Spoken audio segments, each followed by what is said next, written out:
No Longer Silent, Patient Access Stories. I knew I wasn't heard when the suggestion was to go outside, to take a walk. We get loud today with Marielle Vaughn-Hickman. Marielle is a senior mental health counselor, and she's a patient. Hello, I am Marielle Vaughn-Hickman. Do you have any titles? I just usually share that I have my master's in counseling, and I am a senior mental health counselor for Sacramento County. So thank you again for agreeing to join this conversation. I don't want to make it sound as if we are strangers to one another. We are very familiar with one another, and we spend an incredible amount of time together. So I want us to feel like we are having just a Mo and T conversation. I'll start by asking you, are you a breast cancer survivor? I am not. Have you been diagnosed with cancer of any kind? I have not. Okay. So you're joining this conversation to share about what health experience? I think just overall, I have had issues with treatment, getting in to see doctors, having tests done, lots of issues. But I think menopause, when I hit menopause, that was just a pivotal time for me. I'm also a sufferer of migraines. And so the treatment that I experienced over the course of, a few decades, I'll say 3 decades, was also pivotal. Okay. So you can choose any starting point. What we really want to talk about is we understand, with regard to patient access issues, that step therapy can really be a hindrance for a person trying to seek a diagnosis and ultimately get to some sort of treatment to get a relief from whatever symptoms they might be suffering from. Can you speak to that step therapy and how it has impacted your journey? I feel like most of my life I've been triaged, so I don't even know that in regards to step therapy even or treatment even kind of comes into play here. When I go back to menopause is most recent, obviously. I'm 55 years old, have no problem sharing that. And in my early 40s, my migraines spiked increasingly. I mean, I went to 1 year I had over 250 migraines, followed by a year of over 200 migraines. And the reason they were documented was because my neurologist at the time wanted me just to document pain days. So for those couple of years, I did document pain days, whether it was a blowout migraine or a lesser migraine, but more than a headache.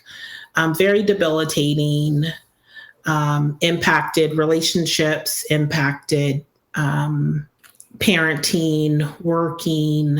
I was really just in no position really to do anything, but as many other Black women, and I'll say and women do, we press on, we go to work sick. It was an expectation, I think, of myself. I think just historically, we've been raised to continue and to go on. My mom was a firm believer in doctors, going to the doctor. From the time I was young, if there was anything happening, we went to the doctor. She's always been really good about that. She continues to be good about that. She does believe in certain healthcare systems, and she's starting to change her view on some of that here in most recent years. But with my migraines, I want to say like early on, I just kind of felt like I took the doctor's word on whatever they thought it was occurring for me. So if they said it was a migraine and this is the treatment that was needed and this is what I needed to do, I didn't look at it then as being dismissive or not really hearing what I was what I was sharing. It wasn't until probably, like I mentioned, in my 40s that I really realized no one is really checking for me. No one is really listening. They're not hearing that it is tough to get out of bed and go into the kitchen and get a glass of water. It is tough to get my kids off to school. It is tough to get my kids to and from their after school activities. And I didn't know at the time that the spike in the migraines was related to menopause. So again, I think one of those, I work in stigma, on stigma reduction projects, and didn't really realize how much stigma was attached to migraines, attached to menopause. I'm in a friend group where we kind of talk openly about different things. Some have experienced it, others hadn't. But I didn't know that this spike in my migraines was related to menopause. I started to have these conversations with my doctor, who in my 40s just kind of dismissed that, oh, it could be coming. You're probably still too young. I was on an IUD, and they didn't know if I was having my period at the time or not, which I probably still was at that time. But again, that was perimenopause probably. And there was no treatment around it. It was more, let's treat the migraines. And they treated the migraines with the same medication for probably 20 years. Different dosages, same medication. Didn't really explore any other options.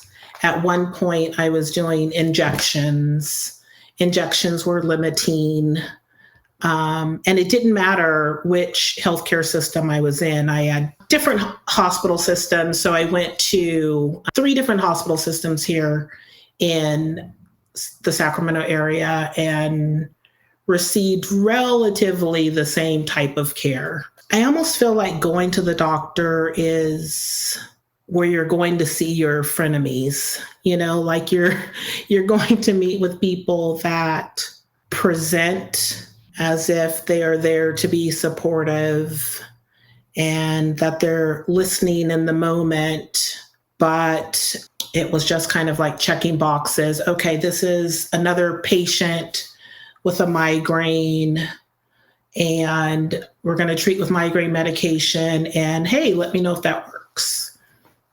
And so we did that for, like I said, a long time. The closer I got to 55, I noticed that my migraines started to dissipate some, which gave me great comfort. But this is also during the time of the pandemic. And I was seeing other symptoms. So the night sweats, I'm just going to call them the day sweats as well. I could get hot at any given moment. The fatigue, the brain fog, difficulty concentrating, just a number of symptoms, aches and pains, body aches. Because I had kind of been trained by the medical society, I guess, to do my own research, I was Googling different possibilities, coming up with, fibromyalgia, or, this could be long COVID. This could be menopause. It could be, again, tied into the migraines. Because like I mentioned, I always dealt with the migraines since starting my period around 12 years of age. They were never that intense. They used to be pretty regular.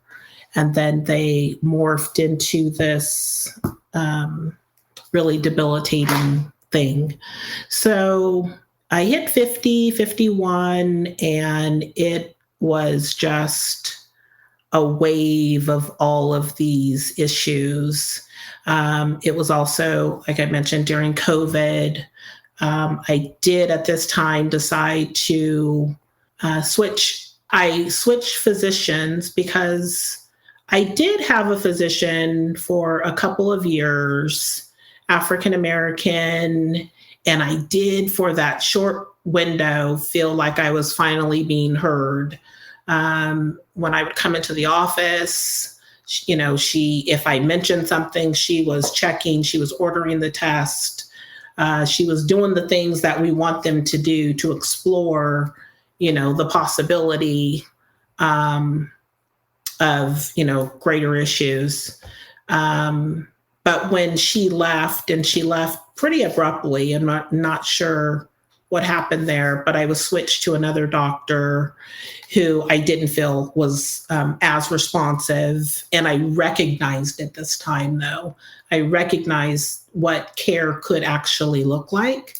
And so I switched to a male internist who had really good reviews. I'm a review girl. So I, checked out all the hundreds of reviews that he had. And, when I met with him, he was engaging. He was acknowledging the things that I was saying. But I knew I wasn't heard when the suggestion was to go outside, to take a walk.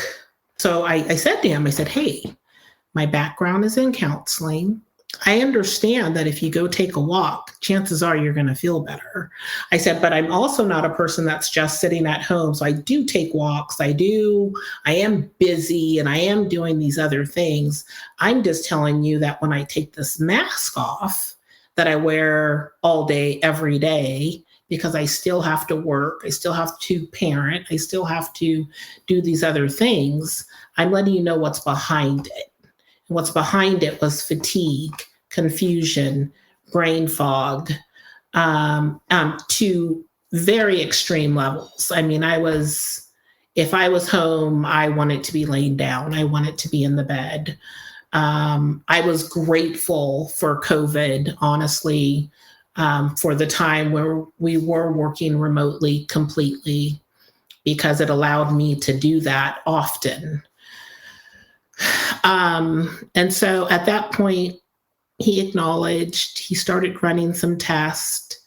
The tests weren't pointing in any certain direction, but I still acknowledged, I still didn't feel like he knew me. In order to get to know me, you have to ask the questions. You have to spend time, which we spent quite a bit of time via email or in office getting these tests done, but he wasn't asking the right questions. Sure, he did the family history, but it was just taking notes. There was no real or true concern with my fatigue that could be related to my heart. And I have a family history of heart disease. My mom had a quadruple bypass at the age of 50, which she shares openly. My grandfather died of a heart attack at the age of just over 70. My father passed away at the age of 70 of kidney failure. So when I'm coming to you and I'm sharing these things, but you don't make any connection to any of my family history, or any even generational history, looking at stress, and is this stress that's impacting me? Another thing I should note is I've always had really good blood pressure, but during this peak with all these other symptoms, my blood pressure was just skyrocketing to the point where he was even surprised that, hey, you've always had really great blood pressure.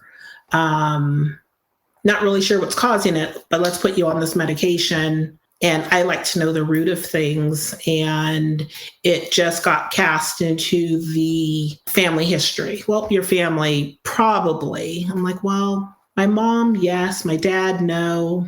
But that's just kind of where it was left. Wow. I know you intimately, and there are some details in this story that I'm not even aware of. I got a ton of questions down here, but it just really it really makes me ask. The first question that I want to ask you is, would you say that you are no longer suffering at that peak level currently? I am not at the peak, but I am not far from it. No, that's valid, because my question was going to be, on a scale of 1 to 10, how much are you suffering? I am probably at a solid 7 to 8 most days. Most days. And mainly around the fatigue, the confusion, the brain fog. And I will say it was probably, well, let's say 6 to 7. And then I was probably at a 8 to 9 up until a couple weeks ago, when I started with a new physician who I think is going to be incredible. We want to pause for a moment to thank our platinum partner, Amgen. Amgen has been a consistent partner who not just talks the talk, they fight hard to illuminate voices and experiences of diverse patients. We're truly thankful for such a beautiful partnership. This conversation is also activated by Genentech and Change for Sean. Thank you to all of our partners. Well, that's encouraging. That you're starting with a new physician, and sounds promising. But, as a person who lives in chronic pain, a 6 to 7 ish on a suffering scale on a regular basis for 15 years definitely impacts your quality of life. You mentioned earlier about how the migraines at their peak, impacted your relationships, parenting, working ability to, be able to just function at a level that you would deem normal for you. I don't get into the what's normal, because normal is different for everybody, but what's normal for you. I find it also interesting that we are often led to believe, or socialized to believe, that doctors have, a certain hierarchy over the rest of us mere mortals. And, you being one who was raised in a family that wasn't fearful of doctors, that encouraged going to a doctor, but yet, even in all of that, you didn't feel heard until you actually had a physician that looked like you. And after that physician was abruptly taken away from your care, which you felt like you were making progress, it was when you encountered this other physician that you actually acknowledged that, hey, wait a minute, maybe I haven't been getting the care that I need. And maybe all of this isn't in my head, that there is something going on that is not being taken seriously. So how did you precipitate that shift, when you went to that doctor? I mean, I know you said you pushed back, but did you take other actions or steps to get the type of care that you need? Well, it's interesting. So prior to, short answer, no. Short answer, I didn't get that within that healthcare system. I got thrown into the box of, I'll say some people get thrown into the fibromyalgia box. I didn't get thrown into that. I conveniently was placed in the long COVID box. So the long COVID box, they don't really know a lot about. And I was just kind of placed there. I was sent to, at the point where I was fighting back with my physician, and he was starting to order the test. And I think a little bit reluctantly, it was I don't think this is this, but we'll do this anyway. Okay. So physical therapy, here I come, meeting with a psychologist to determine if it's dementia, early onset, which again, I didn't think it was. But, and going to a psychologist who her treatment was to utilize YouTube videos that I was supposed to watch and kind of retrain my brain. Again, having worked in mental health, those weren't going to address really what I was experiencing. So it was just the feeling, I was also referred to my gynecologist, who my experience with my gynecologist was just unbelievable, because it was very clear that she did not hear me. I had an IUD. This would have been my second IUD. And I was probably within a few months of it needing to be removed. But after talking to my physician at the time, we decided, let's remove it. Let's see what the gynecologist says. So I meet with my gynecologist, tell her my symptoms, all of which are probably the top 5 to 8 symptoms for menopause. And without batting an eye, she says, well, we need to take out the IUD and then wait a year and we'll know. I said, so I've been working with my primary care physician for the past several months regarding some of these symptoms. He's explored these other things. It looks like it's pointing in this direction as well. Could this be perimenopause? She goes, well, let's get the IUD out and go from there. Let's see if maybe the IUD is causing some of these symptoms. And so I said, so an IUD can cause hot flashes and cognitive impairment and brain fog. And I said, doesn't it seem like a natural fit that this would be possibly menopause? I'm 53 or 52, whatever I was at the time.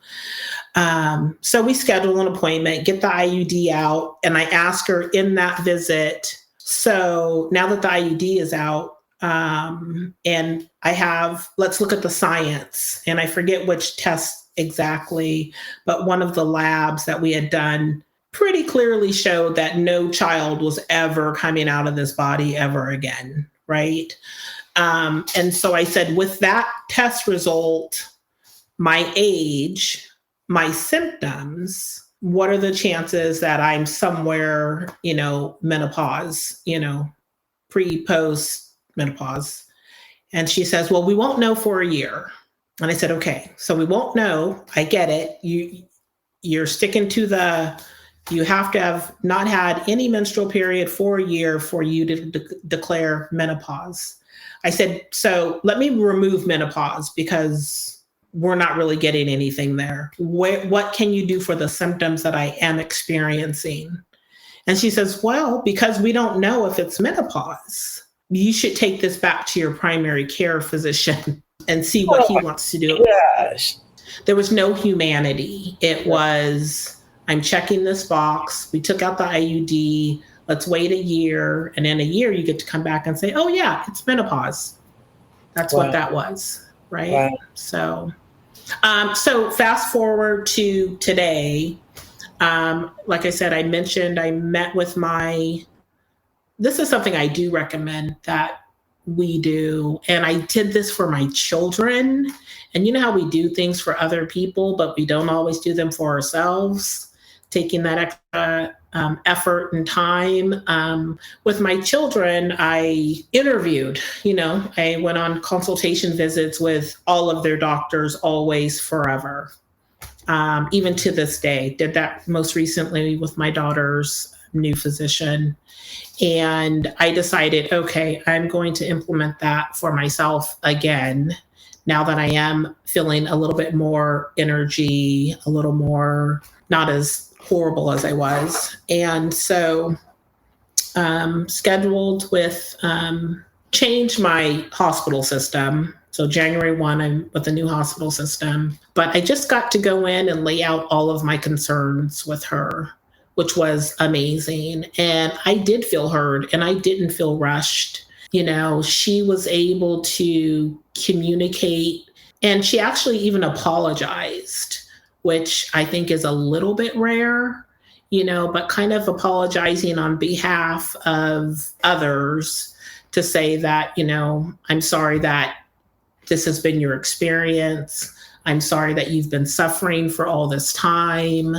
Let's see what we can do to get you some relief. And she immediately went into treatment mode. And so, again, I'm 55. At 50, different tests are recommended around the age of 50. They were not recommended by my previous primary care physician.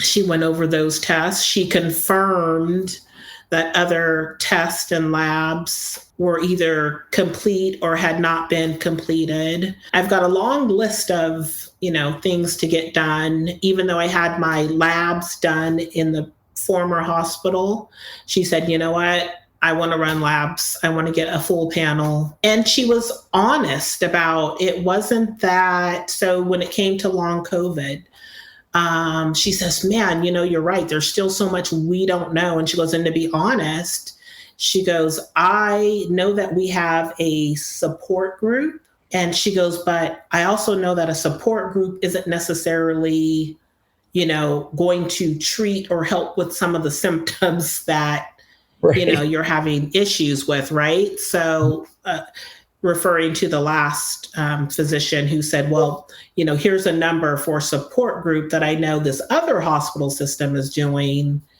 And I'm like, so again, I work in mental health and you're telling me that you think me going here, I said it will help me understand my symptoms and that, sure, I'm not alone as I'm going through this process and it might alleviate some things, right? But not the major components of what I was experiencing.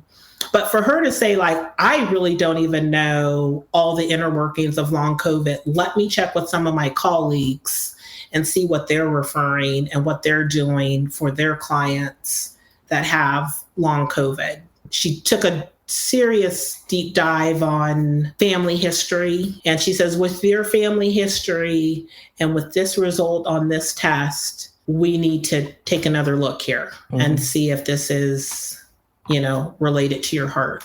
Whereas my other doctor, he was like, oh, we just need to watch it. There were so many things we just needed to watch. Right. And I said, so what are we waiting for? Are we watching for a heart attack? Are we watching for a stroke? Like, are we, right. What's the watch? What's the watch? And none of my doctors they've always been people of color, not necessarily African-American, but, when they don't see you, it just really disconnects me from humanity. You just really feel subhuman almost, like, yeah, and so I'm going to do what I can. And so they force me into this superwoman mode, right? That I have to. I mean, I've always been in a stable socioeconomic position. I've always worked. I've always had insurance, but I've not always had quality care.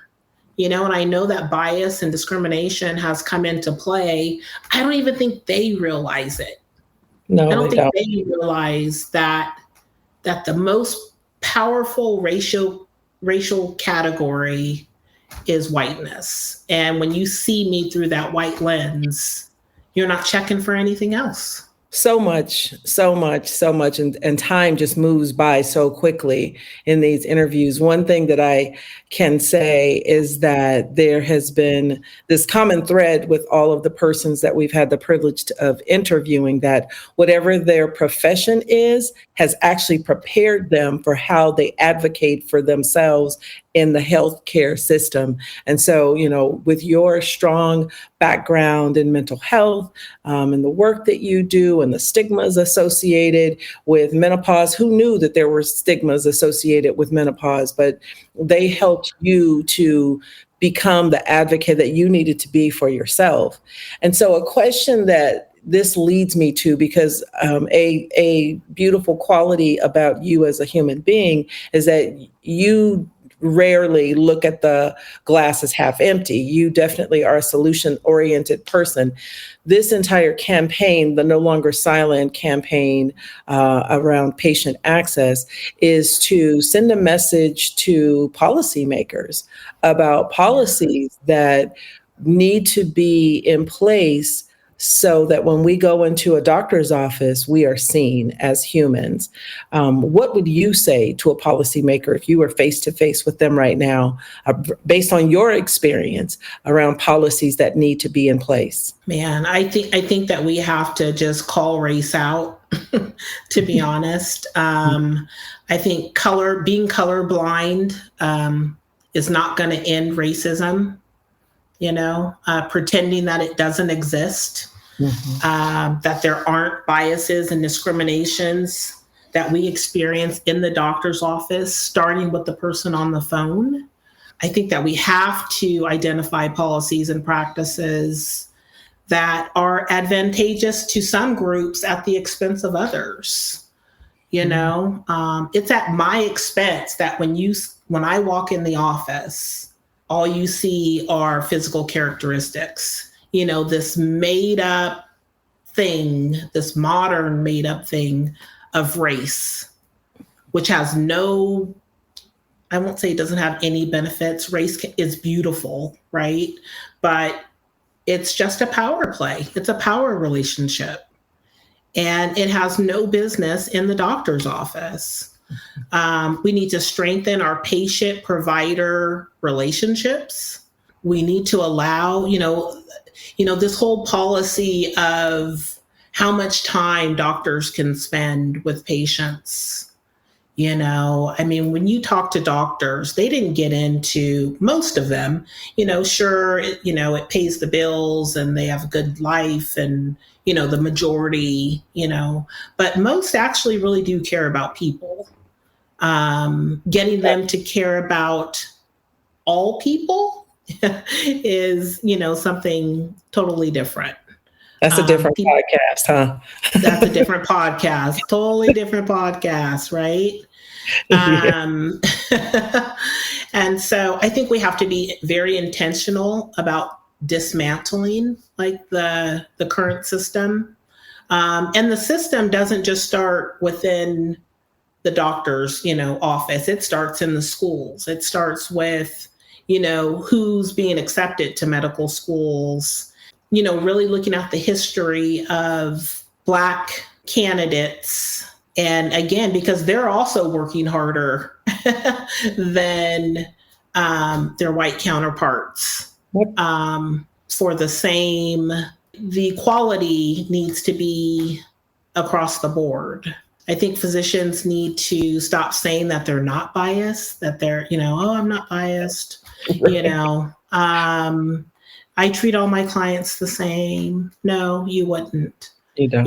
And we as Black people do have to be a little more vulnerable when we go into the office and have a little more ownership, I think, over our quality of care. And just like I tell people when they're picking a clinician, hey, if that one doesn't work for you, keep it moving. Right. Keep it moving till you find one that you can connect with, who doesn't rush you, who doesn't make your doctor's visits stressful and overwhelming because you're not coming out without a resolution. Wow, that is beautiful. And I think that leads me into my final formal question of this discussion around just by trade, but by nature, you're a nurturer. And if mental health hadn't chose you, you were going to choose it anyway. That's just who you are. Probably. Yeah. Right. So for those that will listen to this, I think you have given us so many amazing nuggets to take away from this conversation to help people have a better experience in the doctor's office. Carrie's Touch has an app. It's called Carrie's Touch in your app store that does that very thing that you talk about, building that bridge between a patient and the provider. And it helps to prepare the patient to go into their doctor's office organized and clear about what doctor they're seeing, why they're there, what outcome do they have, what are their top 3 burning questions. But you laid that out beautifully when you talk about doing physician interviews, right? My final question to you is, if nobody heard anything you said today, and specifically people of color, Black and people of color, what would you say to them to help them better navigate their experience when they're in the doctor's office? It's a good question. I would say be bold. Sometimes we're not bold enough. We're not willing to challenge the white coat. We're not willing to say, well, you're the experts, or our grandparents, right? Our grandparents would go to the office and they would, take whatever the doctor said, take that home, and that was it. That was law. No, we're here to challenge. They don't know it all. And find a doctor that doesn't know it all. That's okay. They shouldn't know it all. There's so much to know between whatever type of care you're getting. I think it's okay to be bold and stand up and don't leave without all your questions answered. Be intentional. My head hurts. This is when it started hurting. This is how long it's been hurting. Even the questions they don't ask, provide answers for the questions that they don't ask. Yeah. And then before your next doctor's appointment, if you still don't feel heard, get a new doctor. I mean, it literally takes less than 24 hours now. We don't have to wait the whole month to get a new physician. But I would say be bold, stand up for yourself like we stand up for our children. Wow. I did not expect you to say that, but how brilliant though, right? Be bold, be bold. I love that. So, that's beautiful. Thank you. A couple more questions. Sure. These are a little bit lighter. Okay. Which do you prefer, day or night? So I'm going to be honest. I prefer day because I have a little more energy, but I do kind of chill out at night. But day, I have a little more energy. Night still kind of knocked me out a little bit. So I'm going to go with day. Interestingly, not one person has been able to answer that question definitively yet. But you're right. You're right on target. Okay, well, good. Yep. Chocolate or vanilla? Chocolate. Breakfast or dinner? Dinner. And finally, what brings you joy? Joy is a tough one. Why would you ask me about joy? Because it's a tough one. Because it's a tough one. Yeah. Joy. My family, my friends, it all comes from God. The joy that I experience all comes from God, but I think He really blesses me and brings me joy through my family and my friends. Beautiful. Thank you. You're welcome.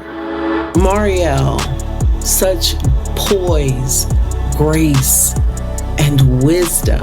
There are so many women out there who are perimenopausal or menopausal and having their symptoms dismissed because doctors won't take the time to investigate more thoroughly on what type of treatment they actually can have. I often say pain is inevitable, but suffering can be optional many times. Because you chose not to suffer and to push through, we're grateful for you and we're grateful to your story.